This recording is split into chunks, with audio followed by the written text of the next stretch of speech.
Everyone, आप सभी का स्वागत है आपके अपने यूट्यूब चैनल एजुकेशन ट्रिप पर। आज हम पढ़ रहे हैं MCQ questions of teaching aptitude. इस वीडियो में हम 50 क्वेश्चंस करेंगे। ये पार्ट 2 है। पहले पार्ट में हमने 1 से लेकर 50 क्वेश्चंस किए थे। अब हम 51 से लेकर 100 क्वेश्चंस करेंगे। देखो, क्वेश्चन नंबर 51 क्या है। Even after repeated instructions from your end a student comes late to the class, what action would you like to take in such a situation. इसके हमारे पास 4 ऑप्शन है, A B C D.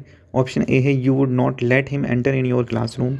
Option B, you would inform his parents, guardians in this context. Option C is you would inform the principal of the school in this context. And option D is you would ignore him. तो यहाँ पर correct answer है option B, you would inform his parents and guardians in this context. Next question number 52. In order to win the trust of students, the teacher should behave with them like a option A father, option B mother, option C teacher, option D friend. तो इसका correct answer है option D, friend. देखो, question क्या है। In order to win the trust of students, the teacher should behave with them like a friend. Next question number 53. From your view point, whose development is the most important among students? Option A, dedication towards work. Option B, self-confidence. Option C, the importance of labor. Option D, an affinity for religion. इसका answer है option B, self confidence. From your view point, whose development is the most important among students? Option B is self-confidence is the most important development in the student.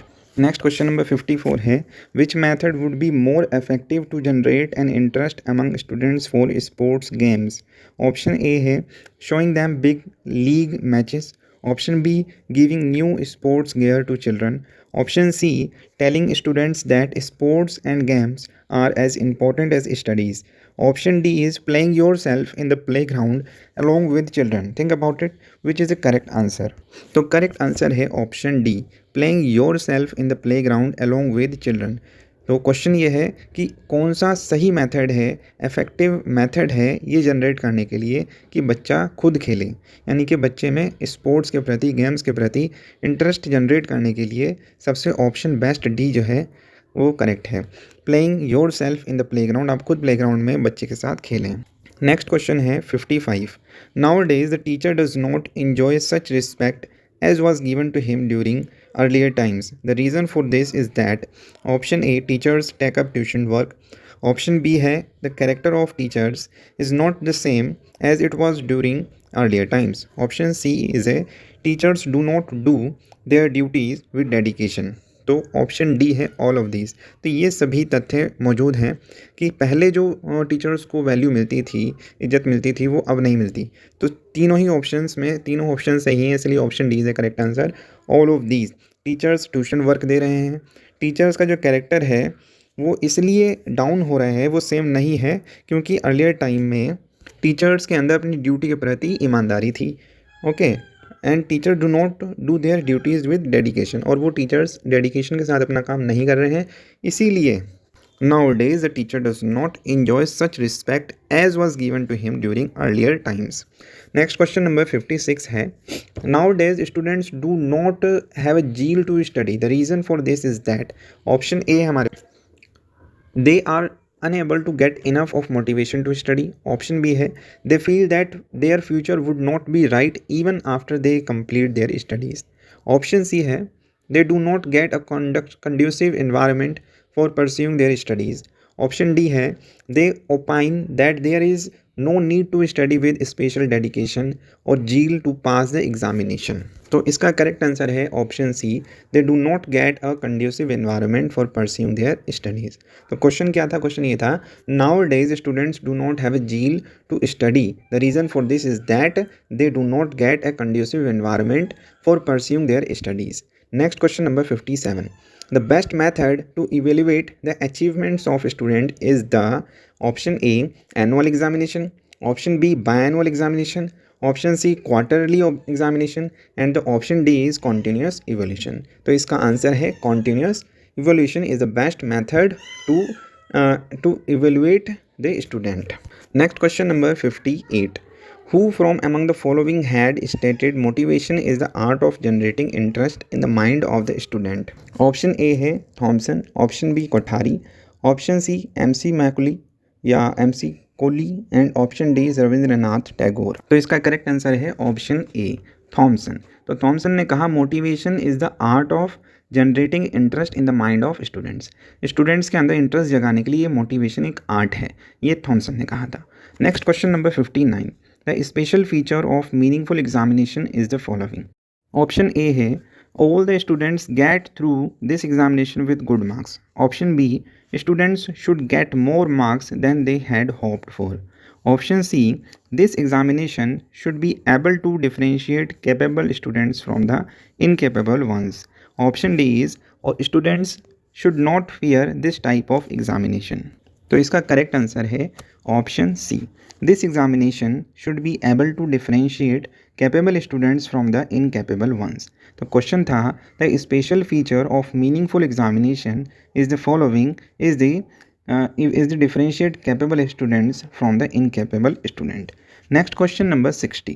In your opinion, what would be the ideal sitting arrangement for students in a class?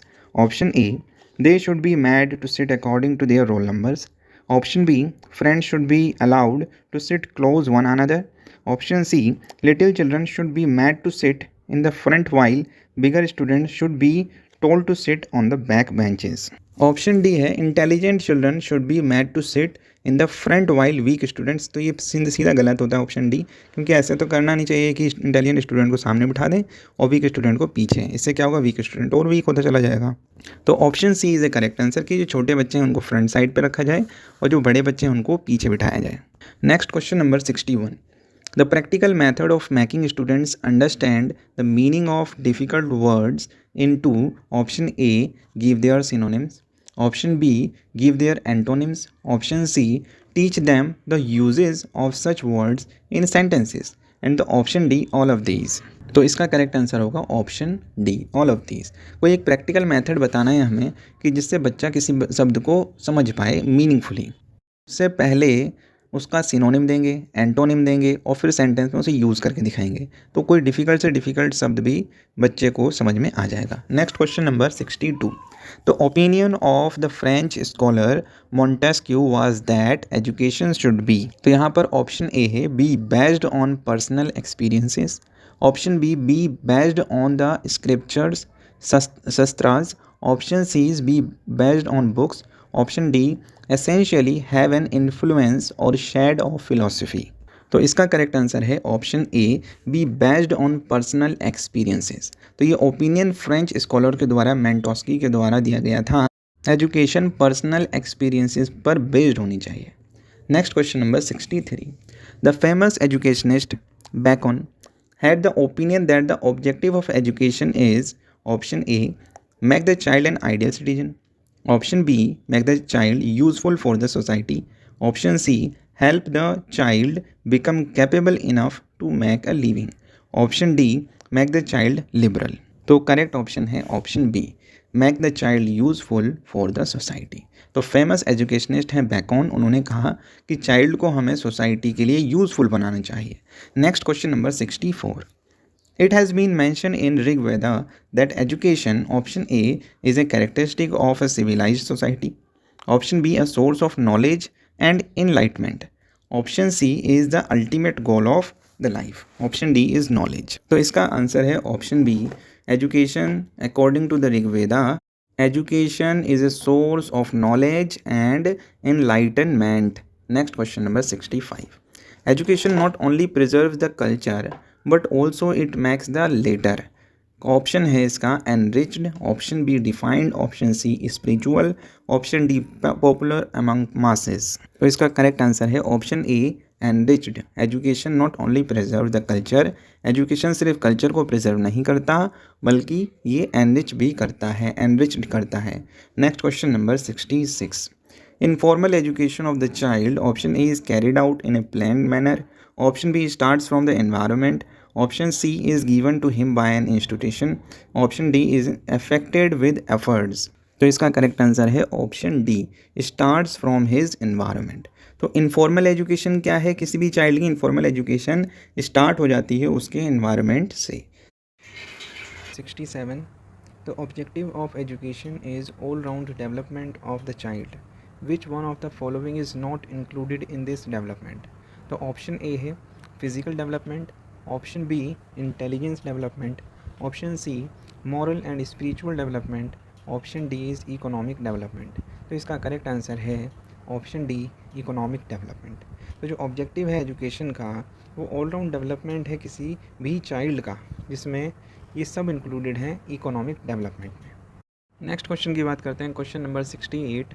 The objective of basic education of Gandhi ji was to, option A let the child come face to face with truth, option B make the child a sea of knowledge, option C to mold the child according to the needs of the society, option D to teach him a lesson of non-violence and truth।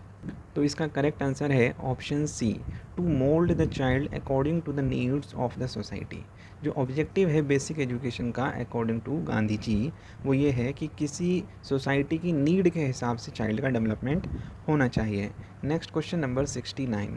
The basic education system was based on the viewpoint that the child, option A, learns all the good things with the cooperation of the people of the society, option B, can get more knowledge by reading books, option C, can get better education through a meaningful and creative piece of work, option D, is not interested to learn anything without economic motivation। तो यहाँ पर correct option है option C, can get better education through a meaningful and creative piece of work. तो यहाँ पर question है किसी भी बेसिक एजुकेशन सिस्टम में जो बेस्ड होना चाहिए व्यू पॉइंट किसी भी चाइल्ड के लिए, तो वो है can get better education through a meaningful and creative piece of work. Next question number 70। Gandhi ji has given great importance to purposeful creative activity under the gamut of basic education, which one of the following can be called purposeful creative activity. तो option A है embroidery, option B है dyeing, option C है making toys of clay, option D है all of these. तो इसका correct answer है option D all of these. तो Gandhi ji has given great importance to purposeful creative activity under the gamut of basic education. Basic education के अंदर गांधी जी ने एक creative activity के रूप में पर्पसफुल इंपॉर्टेंस रोल प्ले किया है एक तरीके से। विच one of the following can be called purposeful creativity. तो भाई कौन सी है क्रिएटिव एक्टिविटी, तो वो तीनों ही है यहाँ पे, एम्ब्रॉयडरी, डाइंग और मेकिंग टॉयज़ ऑफ क्ले। तो इसका ऑप्शन डी करेक्ट हो जाएगा। Next question number 71। Population education means. तो पॉपुलेशन एजुकेशन का मतलब क्या होता है। ऑप्शन ए है यहाँ पर the ratio of educated persons in the entire population, option B है bringing the entire population under the gamut of spreading education, option C है रिडक्शन और enhancement in the population growth rate according to the needs of the nation, option D है education that makes the population of the nation healthy. तो think about it, population education का मतलब क्या होगा। तो इसका ऑप्शन है सी, रिडक्शन और enhancement in the population growth rate according to the needs of the nation. Population education का मतलब यही है कि नेशन की ज़रूरत के हिसाब से पॉपुलेशन की ग्रोथ हो, उसमें रिडक्शन हो या फिर इन्हांसमेंट हो, वो नेशन की ज़रूरत पर होना चाहिए। तो सी इज़ ए करेक्ट आंसर और इसी का मतलब होता है population education. Next question number 72। Educational philosophy tells us what type of education should be imparted and why. On the contrary, the relationship of educational psychology is with the aspect of option A, when and how, option B, whom and till what time, option C, to whom and why, option D, all of these। तो think about it, क्या होगा इसका answer. इसका answer है option A, when and how। तो यहाँ पर पूछा क्या है, एजुकेशनल फिलोसफी टेल्स अस, जो एजुकेशनल फ़िलासफ़ी है हमें ये बताती है कि what type of education should be imparted and why, कि हमें किस तरीके की एजुकेशन इम्प्लाई करनी चाहिए और क्यों करनी चाहिए। On the contrary, the relationship of educational psychology is with the aspect of कि हमें कब करनी चाहिए और कैसे करनी चाहिए। तो ऑप्शन बी ए जो है इसका करेक्ट हो जाएगा। नेक्स्ट क्वेश्चन की बात करते हैं, question number 73। Maladjustment and frustration are developed in the children when, option A, they are not sent to school, option B है their needs are ignored, option C, their parents give them more love and affection than is due for them, option D है they are not able to pass the examination। तो maladjustment और frustration किसी भी children में develop हो जाती है तो ये इस 4 ऑप्शंस में से कोई एक कारण हो सकता है, हमें बताना है क्या रीज़न होगा। तो इसका रीज़न है option B is a correct answer, their needs are ignored. जब किसी चिल्ड्रन की, किसी बच्चे की ज़रूरतों को इग्नोर किया जाता है तो उसमें फ्रस्ट्रेशन आ सकती है, डेवलप हो सकती है, मेल एडजस्टमेंट हो सकता है। Next question number 74। In order to understand the maladjustment and frustration of children and also to treat them effectively, the teacher gets good support from the option A, principal of the school, option B, parents, guardians of the children, option C है study of child psychology, option D, friendly treatment of children। तो भाई यहाँ पूछा क्या है? पूछा है in order to understand the maladjustment, maladjustment समझने की लाइन में, या हम बोल सकते हैं मेल एडजस्टमेंट समझते हुए, फ्रस्ट्रेशन को समझते हुए चिल्ड्रन में हम यह भी ट्रीट कर सकते हैं इफ़ेक्टिवली कि टीचर को क्या करना चाहिए, टीचर के लिए क्या अच्छा होगा कि वो इस चीज़ को मेल एडजस्टमेंट फ्रस्ट्रेशन बच्चे में ना हो, वो किसकी मदद ले सकता है, किसकी सपोर्ट ले सकता है। तो हमारे पास 4 ऑप्शन हैं, तो बताइए किसकी सपोर्ट ले सकता है भाई। इसमें करेक्ट ऑप्शन है option C, study of child psychology. तो टीचर जो है चाइल्ड साइकोलॉजी की मदद ले सकता है कि बच्चे में मेल एडजस्टमेंट फ्रस्ट्रेशन डेवलप ना हो। Next question number 75, the study of child psychology. जो चाइल्ड साइकोलॉजी की स्टडी है, तो यहाँ पर ऑप्शन ए है helps the teacher understand the discipline related to the education, option B है gives a correct view point about the problems related to education, option C है helps him improve his abilities, option D है helps him his parent ideals before the children. तो पूछा क्या है कि जो child psychology है, इसको समझना, इसको पढ़ना, इसका मतलब क्या होता है, ये किस में मदद करती है। हेल्प पूछ रहे हैं भाई कि किस चीज़ में टीचर की, या जो पढ़ रहा है पढ़ने वाला वक्ता, उसकी मदद करती है। तो इसमें ऑप्शन है A is a correct answer. जो चाइल्ड साइकोलॉजी है ये टीचर की मदद करती है अंडरस्टैंड करने में जो डिसिप्लिन है रिलेटेड एजुकेशन के। तो ये आंसर हो जाएगा, option is a correct answer. Next question number 76, in order to affect the teaching of students in the most appropriate manner, who helps the teacher, option A the class monitor, option B the study of child psychology, option C the black board, option D the presentation of the lesson plan. तो यहाँ पर पूछा क्या है, चलिए देखते हैं। In order to affect the teaching of students, students की टीचिंग को अफेक्ट करने के ऑर्डर में, अफेक्ट यानी कि इम्प्रूव करने की भी बोल सकते हैं, या ऐसे बोल सकते हैं किसी ना किसी तरीके से स्टूडेंट की टीचिंग में कुछ डिफरेंस लाने के लिए, इन द मोस्ट अप्रोप्रिएट मैनर, वो भी बहुत अप्रोप्रिएट मैनर में कौन हेल्प करता है टीचर की। तो भाई चिल्ड्रन एक इफेक्टिवली टीचिंग उसकी हो पाए स्टूडेंट की, उसमें टीचर की सबसे ज़्यादा मदद कौन करता है। तो यहाँ पे 4 ऑप्शन हैं, 4 ऑप्शन में से बताइए कौन सा सही ऑप्शन है। सही ऑप्शन है ऑप्शन बी।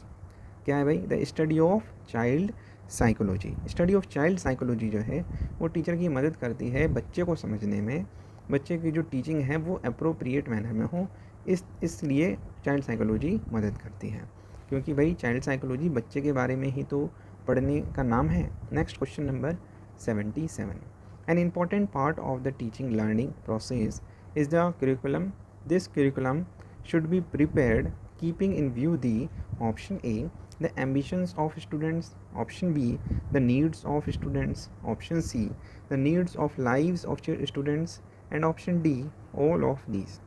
तो पूछा है जो इम्पॉर्टेंट पार्ट है टीचिंग लर्निंग प्रोसेस में, करिकुलम के अंदर जो करिकुलम है वो किसके यहाँ पर, किस व्यू पॉइंट पर उस करिकुलम को तैयार करना चाहिए।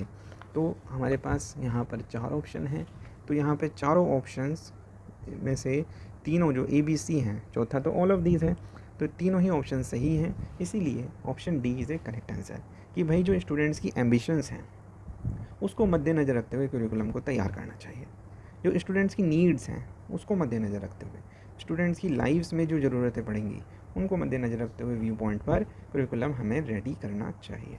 Next question number 78, it is no use making students forcibly sit in the class if they are not willing to study और learn, what is important for creating an urge in their mind to study और learn.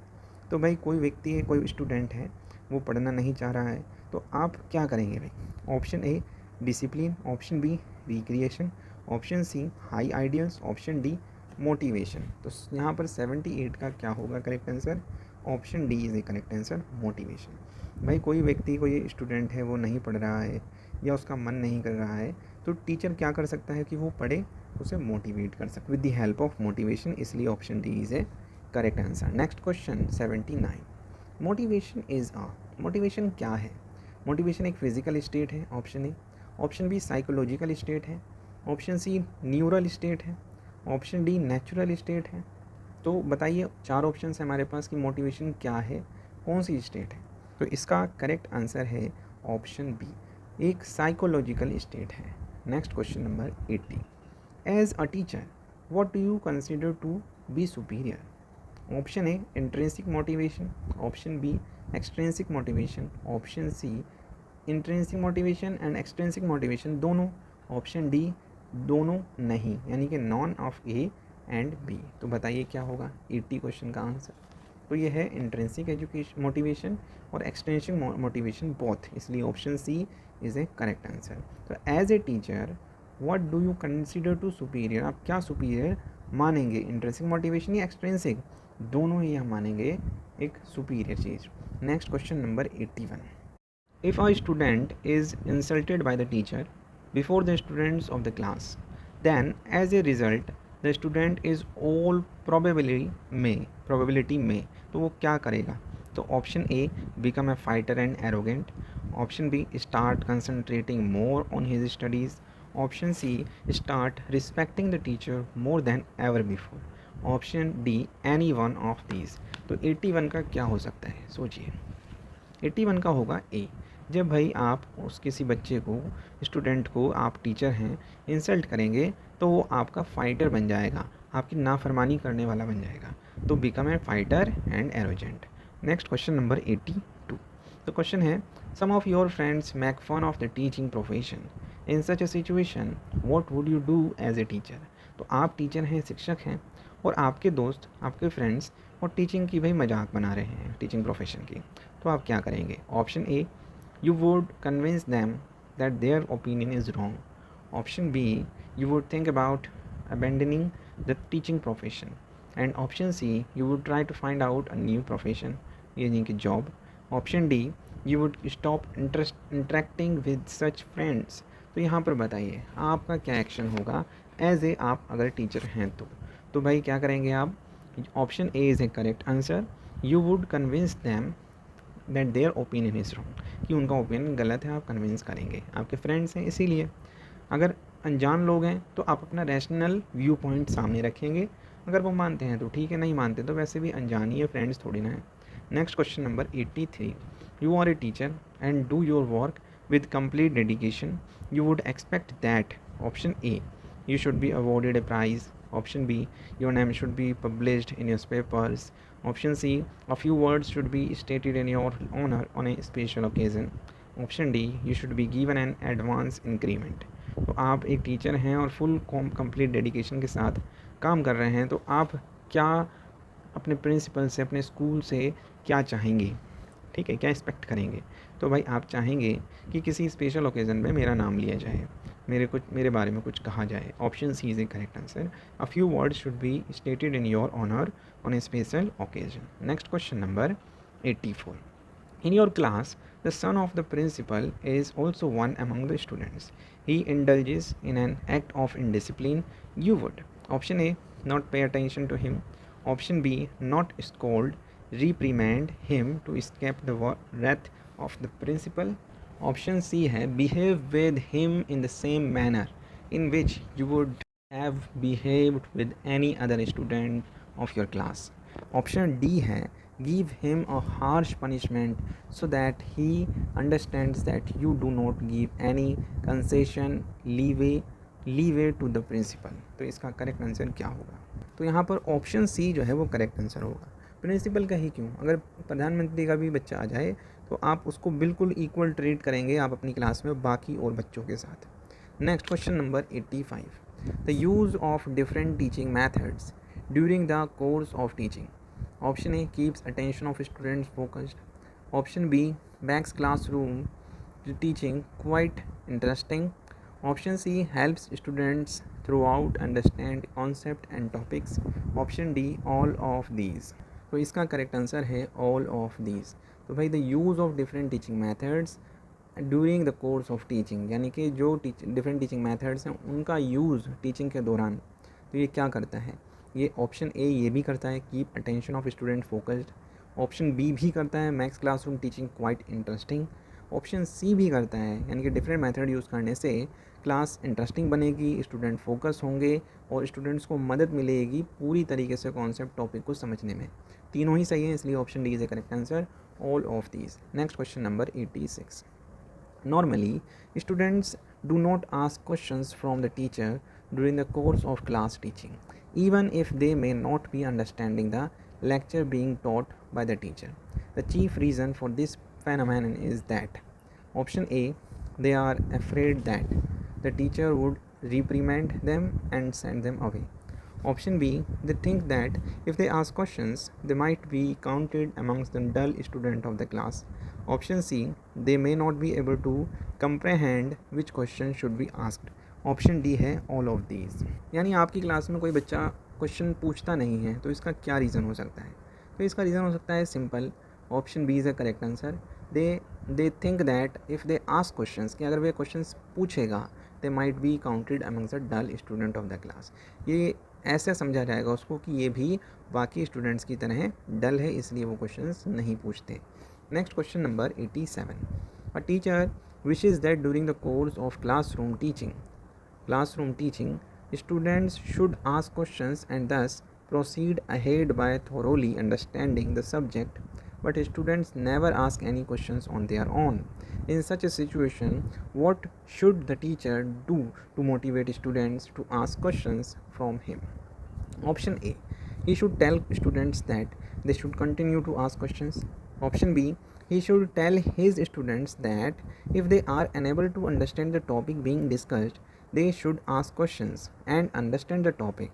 If they are not able to answer questions asked by the teacher, they would be severely punished. Option C है he himself should continue to ask questions from students and find out whether the subject topic being taught is being understood by them, यानी कि students, or not. Option D है any one of these alternative A B C, आप कुछ भी use कर लेंगे ए B सी में से। तो क्या आपको अच्छा लगता है, देखिए आप क्या करेंगे, आपकी क्लास में आप पढ़ा रहे हैं वो बच्चे क्वेश्चंस पूछ ही नहीं रहे, तो ये मोटिवेट करने के लिए बच्चों को कि भाई आप क्वेश्चन पूछो मुझसे, तो आप क्या करेंगे, तो यहाँ पर option C is the correct answer, कि आप खुद ही सवाल पूछना शुरू कर देंगे बच्चों से कि आप ये बताइए, अच्छा ये बताइए, क्रॉस क्वेश्चन करेंगे, फिर ऑटोमेटिकली बच्चा भी पूछेगा सर आपने ये मुझसे पूछा लेकिन मुझे समझ में नहीं आया। तो इस तरीके से बच्चे मोटिवेट होंगे क्वेश्चंस पूछने के लिए। जब वो आपसे बात करेंगे, आपके सवालों का जवाब देंगे या नहीं देंगे, तो वो जो भी हो वो दें या ना दें, लेकिन वो आपसे क्लोज होंगे और आपसे एक फ्रेंडली नेचर बन जाएगा और आपसे सवाल पूछेंगे, मोटिवेट हो जाएंगे। नेक्स्ट क्वेश्चन नंबर है 88। How would you like to give training to your students on the use of the library? Option A, by telling them about the importance of books. Option B, by giving them beautiful and interesting books for reading. Option C, by going with students to the library and studying the books along with them. और option D है by ordering student to go to the library and study the books themselves. तो बताइए क्या होगा, क्या करेंगे आप अगर आप 88 का क्या होगा इस बताइए। अगर आप how would you like to give training to your student on use of the library, कि आप यूज़ करें लाइब्रेरी, आप बच्चों को मोटिवेट करना चाहते हैं, बताना चाहते हैं, उनकी हैबिट बनाना चाहते हैं, तो भाई तो आप क्या करेंगे, बच्चों के साथ जाएंगे लाइब्रेरी, उनके साथ बैठ कर लाइब्रेरी में पढ़ेंगे, तो जाकर बच्चे मोटिवेट होंगे, लाइब्रेरी का यूज़ करना सीखेंगे। Next question number 89। A teacher should know the names of his students. The chief advantage of this is that, यानी कि एक टीचर को अपने स्टूडेंट्स, हर एक स्टूडेंट का नाम पता होना चाहिए, इसका चीफ एडवांटेज है, बताइए इनमें से कौन सा एडवांटेज है। Option A, student would be afraid of indulging in bad actions activities. Option B, students would remain discipline. Option C, the relationship of the teacher with student would be consolidated. And option D is all of these. तो बताइए क्या advantage होगा, chief advantage क्या है, think about it. तो यहाँ पर है Correct answer is option C. The relationship of the teacher with the student would be consolidated. Next question number 90. What is the best method in your opinion to help the little children remember a subject? आप कौन सा best method use करेंगे आपके opinion में कि जो छोटे बच्चे हैं किसी चीज़ को, सब्जेक्ट को, किसी टॉपिक को याद रख सकें? Option A, understanding it from the heart. Option B, remembering with care. Option C, repeating it time to time and remembering it. Option D is storing it in the brain. तो भाई ऐसे तो store नहीं कर सकते, बच्चों का दिमाग कोई कंप्यूटर थोड़ी ना है कि कॉपी की कमांड दी और कॉपी हो जाएगा. तो इसलिए आपको बार बार उन्हें रिपीट कर करके टाइम टू टाइम याद दिलाना पड़ेगा कि इसका मतलब क्या होता है, उसका क्या मतलब होता है रोज़, जिससे बच्चे याद रखेंगे. तो option C is a correct answer. Repeating it time to time and remembering it. अगर आप कोई एक सब्जेक्ट या कोई टॉपिक या कोई कॉन्सेप्ट बच्चों को, छोटे बच्चों को मदद करना चाहते हैं कि वो चीज़ याद रखें लंबे समय तक. Next question number 91. Only one teacher teaches little children in school. Do you consider it to be beneficial?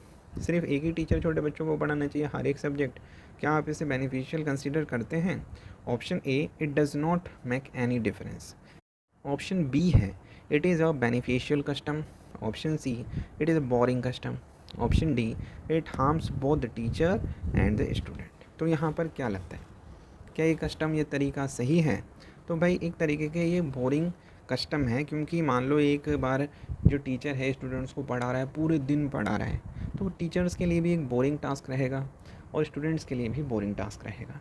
इसलिए हमेशा हर पीरियड वाइज, सब्जेक्ट वाइज नए नए टीचर्स बच्चों को पढ़ाएंगे, जिससे बच्चे हर एक टीचर से अलग अलग उन टीचरों की जो गुण हैं, जो टीचरों की जो अच्छी आदतें हैं, वो डिफरेंट डिफरेंट टीचरों से बच्चे सीख पाएंगे. तो it is a boring custom कि अगर एक ही टीचर पढ़ाए तो. Next question number 92. Because of appointments of new teachers in little classes every now and then, students option again gain new experiences. Option B, take time to get mixed up with new teachers. Option C, have to adjust themselves with new teachers from scratch. Option D, have to face new difficulties every time this happens. तो 92 का बताइए क्या हो सकता है? तो 92 का option है C is the correct answer. Have to adjust themselves with new teachers from scratch. Next देखो क्वेश्चन क्या था, नए नए टीचर्स के अपॉइंटमेंट से जो लिटिल क्लासेस में एवरी नाउ क्या हो सकता है भाई, एडजस्टमेंट उनके साथ, नए नए टीचर्स के साथ एडजस्टमेंट स्क्रैच हो सकता है, यानी कि थोड़ा मुश्किल हो सकता है, लेकिन ये एक फ़ायदेमंद का सौदा होगा. Next question number 93. Why is there a need of mid day meal for little children in the school? तो ये एक इंपॉर्टेंट क्वेश्चन है, स्टार लगा लीजिए इस सवाल पे. क्यों भाई, ये मिड डे मील स्कीम भी होती है, मिड डे मील के ऊपर एक क्वेश्चन भी है, तो इसलिए इंपॉर्टेंट बन जाता है. ऑप्शन ए है, children are habitual of eating time and again. Option B is due to the greed for lunch, children do not remain absent from the school. Option C, children get some nutritional diet. Option D, laziness of children is removed due to midday meal. तो आपके अनुसार इसका क्या answer होगा? तो इसका answer होगा children get some nutritional diet. Nutritional diet जब वह स्कूल में होंगे तो ये एक मिड डे मील जो है इस चीज़ की ज़रूरत की वजह से मिड डे मील होना चाहिए. Next question number 94. When should the meeting of parent teachers association be held? यानी कि पेरेंट्स और टीचर के बीच में मीटिंग कब होनी चाहिए आपके अनुसार? Option A, after the declaration of the result of the examination. Option B, after admission of new students in school. Option C, from time to time. Option D, at the occasion of annual function और any other similar occasion. तो भाई as a parents बच्चों के बारे में खबर रखनी होगी, तो एक ओकेज़न पे तो मिल नहीं सकते. अब रिज़ल्ट के बाद मिलेंगे भाई, तो उसका भी फ़ायदा क्या? ठीक है, रिज़ल्ट के बाद भी नहीं मिल सकते, एडमिशन के बाद मिलना, उसके बाद फिर नहीं मिलना, टाइम टू टाइम उन्हें मिलना पड़ेगा, ज़रूरत के हिसाब से मिलना पड़ेगा. इस तरीके से मिलकर वह जो स्टूडेंट है उसके डेवलपमेंट को और अच्छा कर सकते हैं. इसलिए option C is a correct answer, from time to time. Next question number 95. There is a technique of teaching children, it is called from simple to complex. भाई ये सिंपलेक्स से कॉम्प्लेक्स, सिंपल से कॉम्प्लेक्स एक teaching technique है. तो which one of the following is an example of this technique? तो option A है, the sun gives us light and heat. तो इनमें से एग्जाम्पल में बताना है कि ये कौन सी टेक्निक, ये जो सिंपल से कॉम्प्लेक्स वाली टेक्निक कौन सा एग्जाम्पल फॉलो कर रहा है. The sun gives us light and heat. Option B, the cow, goat, camel, dog all have 4 legs each. The animals having 4 legs are called quadrupeds. Option C is those animals who do not eat flesh are known as herbivorous. Option D is all the quadrupeds have tails has the cow also has a tail. तो 95 है ये question और बताना है आपको क्या होगा answer. तो सिंपल से कॉम्प्लेक्स भाई, यहाँ पर option B is a correct answer. भाई सिंपल यानी कि सिंपल तो बच्चा जानता है, तो सबसे पहले हमें नोन से अननोन करना है, सिंपल से कॉम्प्लेक्स करना। ये टेक्निक है, ये टीचिंग टेक्निक है कि बच्चा काऊ सुनेगा तो उसके दिमाग में काऊ आएगी, गॉट आएगी, कैमल, डॉग, इस तरीके से उसके दिमाग में पिक्चर्स बनेंगी। और फिर उसके बाद हम उसकी 4 लेग्स के बारे में बात करेंगे, तो 4 लेग्स आएंगे। और फिर उसके बाद सीधा हम बोल देंगे कि ये सब हैं एनिमल्स, और एनिमल्स के 4 लेग्स होते हैं, और ऐसे एनिमल्स को हम क्वाड्रूपेड्स बोलते हैं। तो अब ये क्वाड्रूपेड से कॉम्प्लेक्स टर्म हो गई, लेकिन बच्चे को सिंपल से हमने इसे ज्वाइन करवाया है, जो उसके पास सिंपल नॉलेज थी उससे हमने उसे लिंक किया। तो ये हो गया सिंपल से कॉम्प्लेक्स, इसलिए option B is a correct answer. Next question number 96। If you come to know that a student fall sick invariably in school itself then what would you do. तो option A है यहाँ पर advise him to visit a doctor and get proper treatment. Option B inform the principal of the school in this context. Option C is take him to a doctor. Option D call his parent and inform them about his poor health and also advise them to get him treated in a proper manner। तो यहाँ पर सवाल है कि कोई बच्चा आपकी class में ज़्यादातर बीमार रहता है, तो आप क्या करेंगे उसके लिए, आप यहाँ पर पेरेंट्स की मदद लेंगे, इसलिए option D is a correct answer. Next question number 97। Why do you consider it to be beneficial to call a student to the black board and get a question problem solve by him.